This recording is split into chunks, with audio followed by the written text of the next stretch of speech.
Ces différents acteurs de lutte contre la tuberculose sont venus des 47 pays de la région Afrique de l'OMS.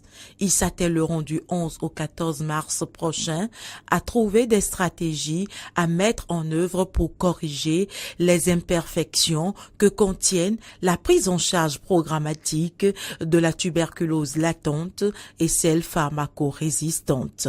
Le taux de réussite mondial de la tuberculose n'a pas changé ces dernières années. Il existe alors encore des lacunes persistantes dans le diagnostic et le traitement de l'infection tuberculeuse latente.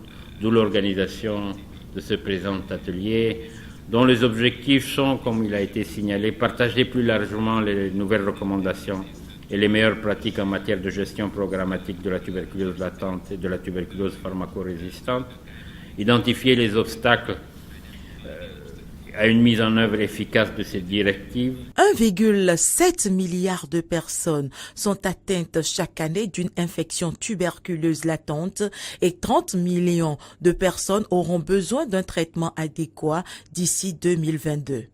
Et par rapport à la tuberculose pharmacorésistante, les statistiques font état de 600 000 nouveaux cas de cette affection, dont 90 000 dans la région Afrique de l'OMS chaque année. Des chiffres qui justifient le bien fondé non seulement des présentes assises, mais également des nouvelles recommandations de l'Organisation mondiale de la santé pour une lutte efficace contre la tuberculose.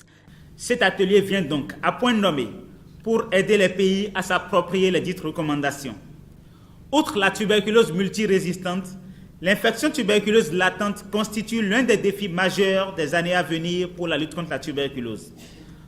Ces dernières années, le régime de traitement de la tuberculose pharmacorésistante a été considérablement allégé par l'adoption par l'Organisation mondiale de la santé du régime court de 9 mois.